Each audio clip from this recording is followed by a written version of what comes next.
All right, so the earned income credit, the philosophy behind the earned income credit is essentially, it's a refund of Social Security and Medicare taxes. It's not really based on how much you paid in, but that's kind of what it's considered to be. A lot of lower income individuals don't pay any income taxes. So this is a way to get them a refund even if they don't have any income taxes that they pay. It is a refundable credit. So you get money back that you didn't owe as tax liability in the first place. There are some very stringent requirements in order to qualify for the earned income credit. And the calculation can seem kind of complicated. We're going to go through that. Let's first talk about what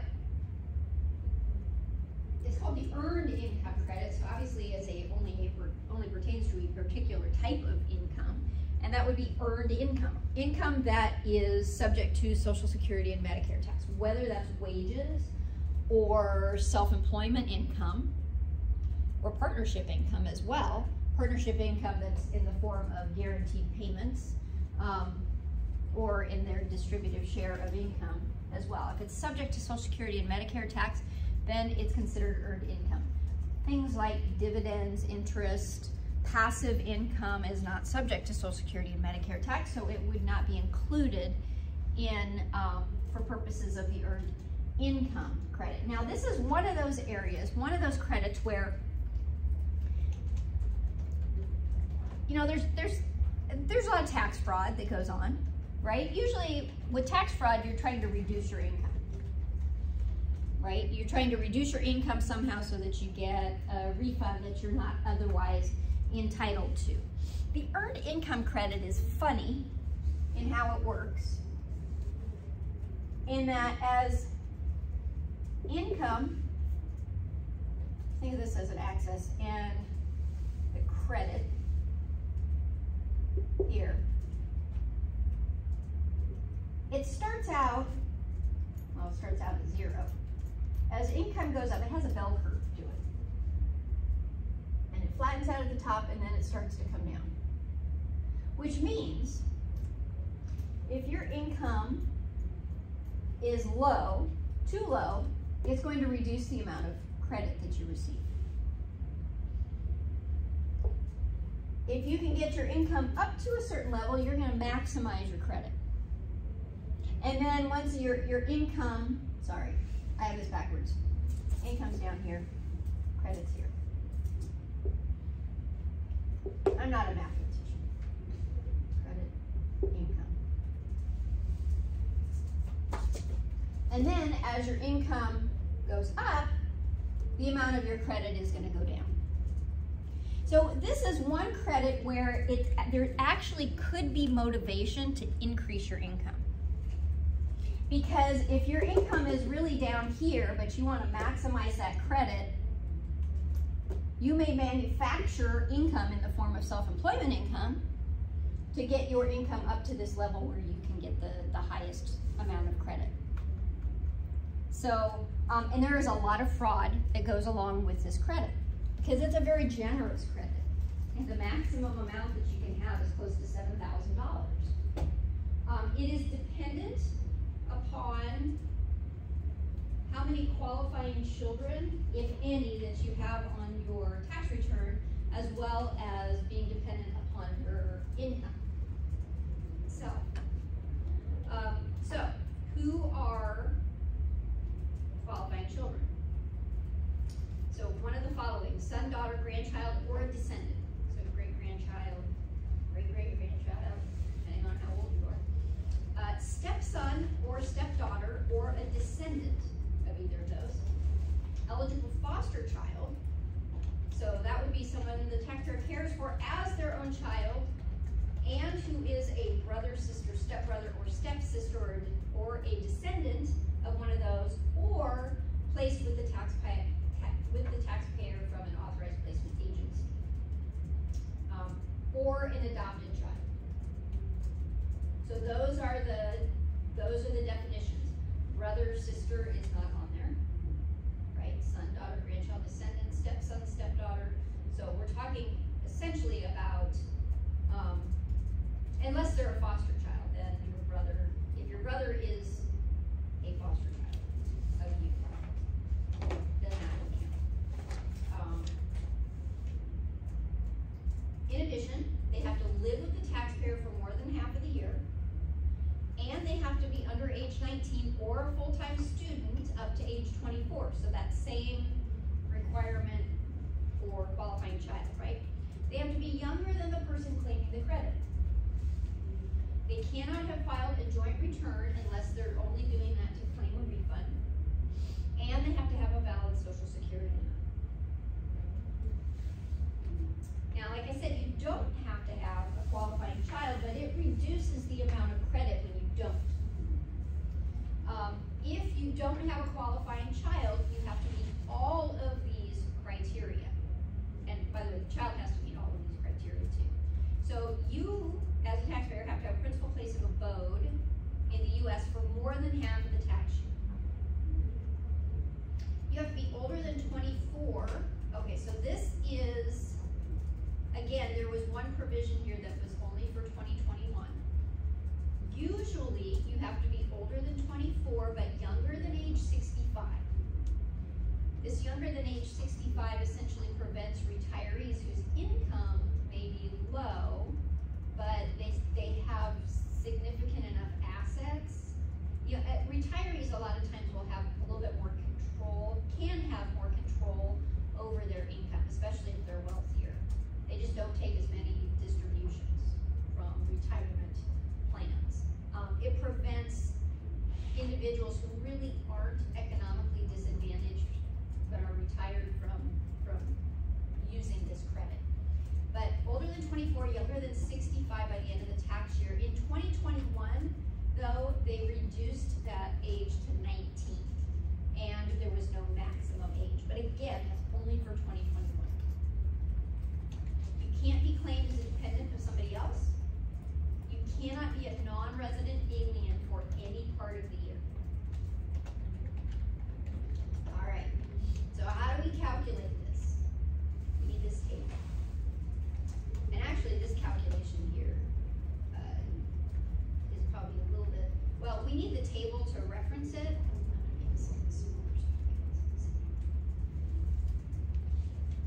But looking at the calculation, all right, so number of eligible children up here at the top. If you have no eligible children, you would use this row. 1, 2, 3 or more. So stop at 3. If you have 5, you're going to use the 3 or more row. Okay. Now it also depends on filing status. So married filing joint filers are going to use these numbers, and I'll show you how to use these numbers. Every other filing status is going to use these numbers. All right, so how does this work? The maximum credit, you're going to start with the maximum credit. So right here, depending upon how many children, this is the maximum credit that you can take. So where I said it was the most you could get is almost $7,000.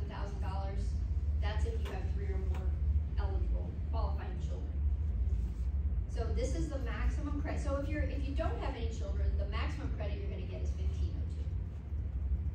1 child, $36.18. 2 children, $59.80, and so on. All right. Then what we're going to do is we're going to take our earned income, and we are going to subtract the lower end of the phase-out range. So the 20, let's see, in this case, 25,470. Oh, I guess they have 2 children. So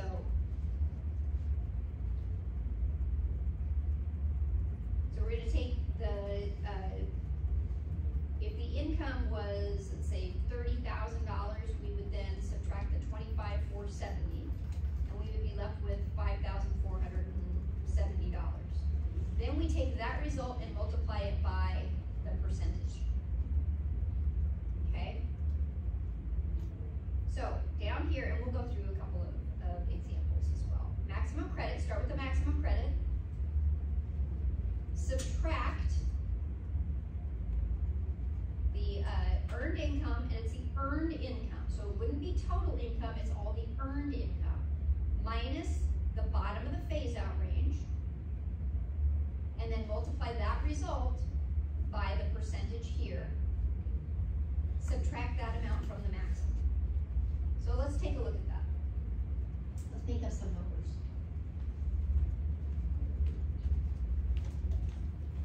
Let's say, right?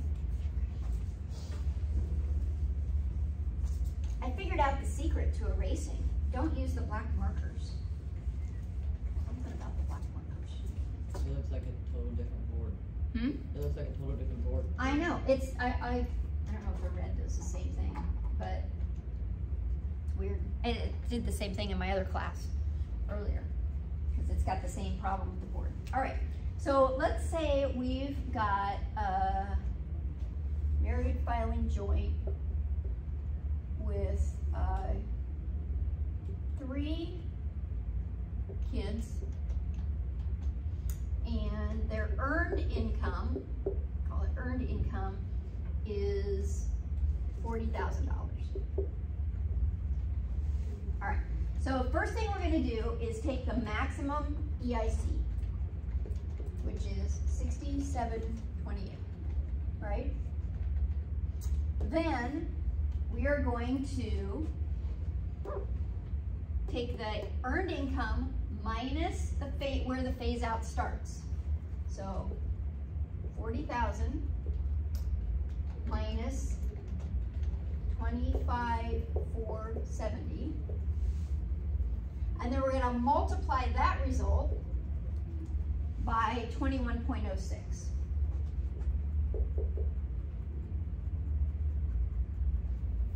So what do we have here? We've got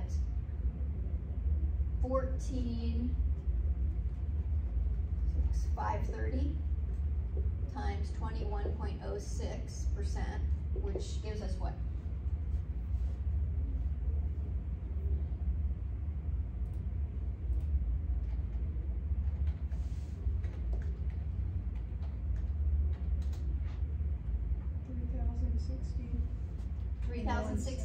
Sorry, how much? 3,060. 3060.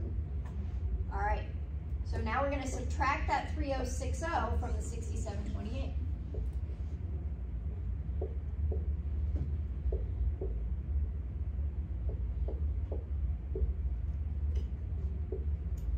Here's our EIC.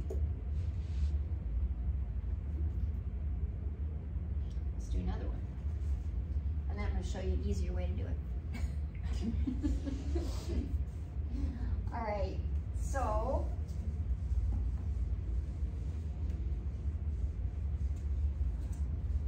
we'll say had household, 1 kid, earned income is $27,000. All right, so we're going to use these numbers down here because this is for all other filers, right? So we have 1 kid, so our maximum is 3618.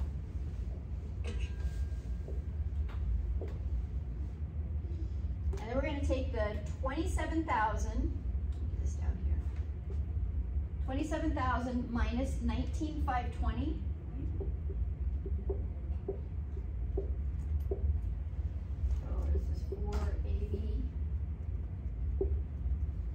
What do we have here? Is that 8? 9, 7. 7480? Yeah. Multiply that, child, by 15.98%. What do we get there?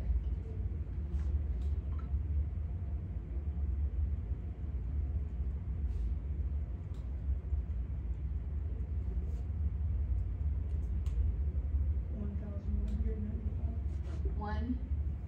1,195. 195. Okay.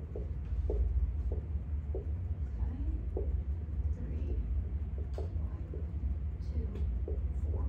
2423 is our earned income credit.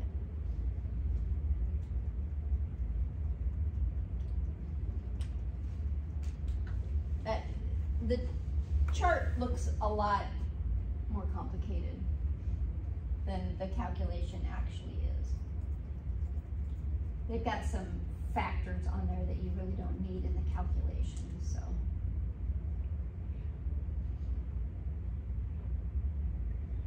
So you can see, once you reach, so three kids, if you are filing joint, once you get to 57,414, that's the top. You're not gonna get, then you don't get a earned income credit.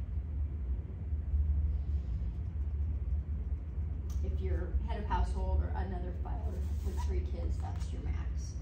Whereas here, it's gonna be with no kids, your limits are a lot lower. That limit used to be a lot lower, though. It used to be like half of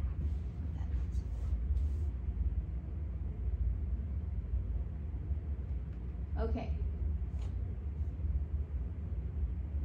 Questions before I show you an easier way to do it? I shouldn't have said that. Maybe I shouldn't show it to you. You should. Now your problems are probably going to tell you which way to do it, which way to calculate it. All right, there is a table that you can use. Where is it? The appendix. Appendix A. Chapter. There we go. Appendix A. Of course, you can't read it because it's blurry. Let's find it. 2021 EIC table.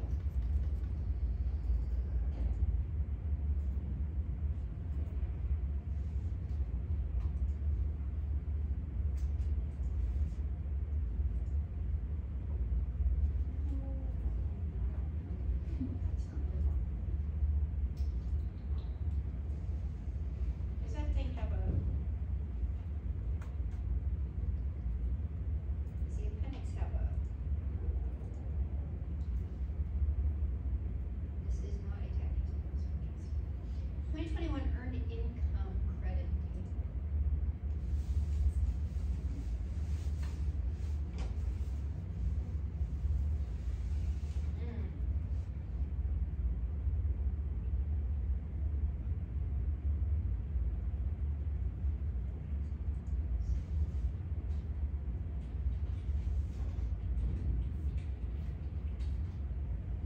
So it is easier if you can find the table. The challenge is in finding the table.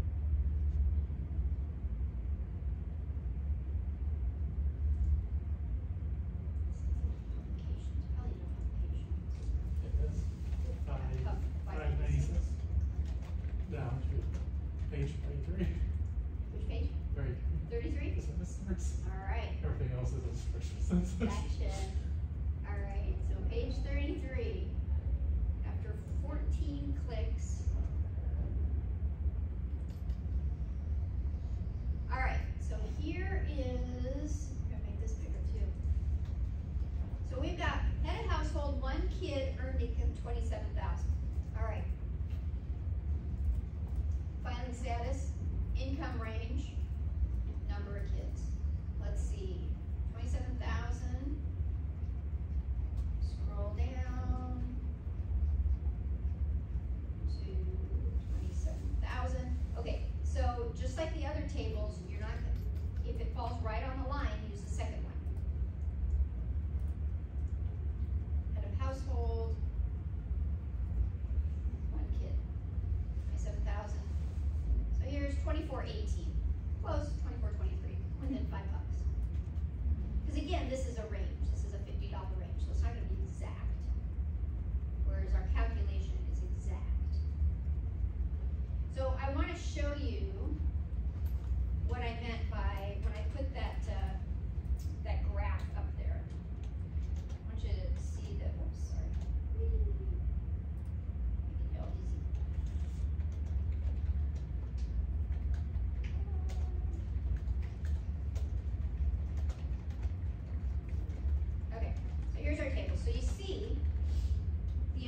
earned income credit is small. We start out small. Lower income starts out a smaller credit. And then we go up. Let's just focus on let's look at the married filing jointly with 3. So we're going up, 1249, and once our income is here, we're up to 2230. Going up, up, up, up, up, up, up, up, almost 4,000 here again. Higher income, 4790. Still going up, 6,000s, 6728. Okay, once we reach between 14,950 and 15,000, we get to that maximum credit of 6728, and we stay there for a little bit. 6728, 6728, 6728, 6728. We're still up there. We're still up there over here between 24,750 and 24,800. 6728. Oh, then we start to go down again. Starting at about 25.5, that credit starts to decrease. And it continues to decrease. And continues. As our income goes up, now our credit goes down. Until ultimately, so you can see, we're in the 3s now, we're in the 2s, we're in the 1s, we're in the 100s, until we get to 57,400 when our credit is now 0. So see how that curve works. So your sweet spot starts at about 14,000. If you're married filing jointly, starts at about 14,000 to get that maximum. So if you're at $4,000 of earned income,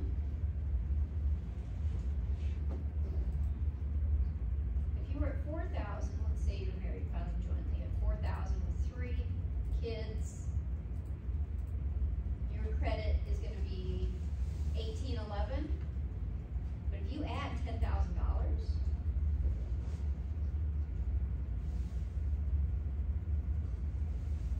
you don't want to add too much, because you are still going to have to pay self-employment tax.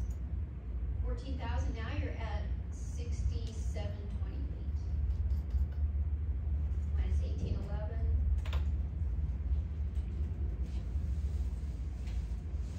28. Now your credit is increased by almost $5,000.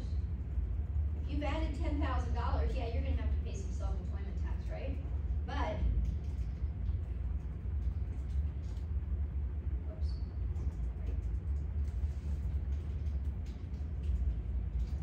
You're going to pay $1,530 in self-employment tax. Now you're going to have to pay income tax at that income level. But you're getting a credit of almost $5,000 that you wouldn't otherwise get.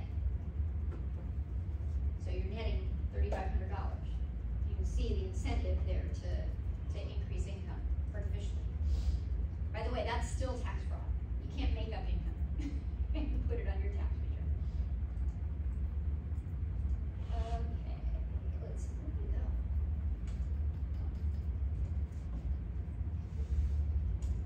You know, like I said, the earned income credit, because because it's refundable, and any of these refundable credits have some pretty stringent reporting requirements.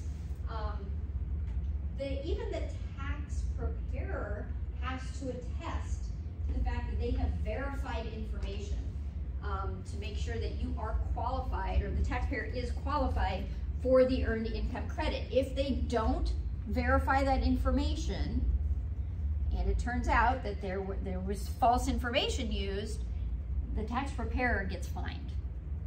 Last I knew it was $500 per instance. I don't know if it's gone up. But, so there are some verification requirements that it's called the earned income credit checklist that the preparer has to go through.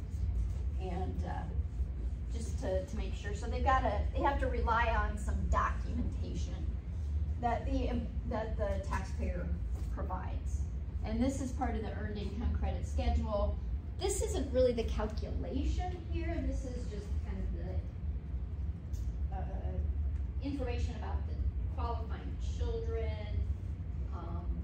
There's more to the earned income credit forms than just this. They just give you a small sample. Questions?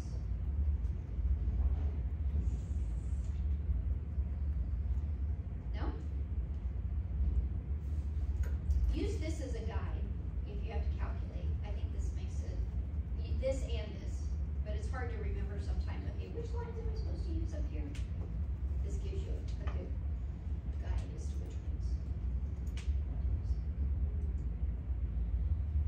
All right.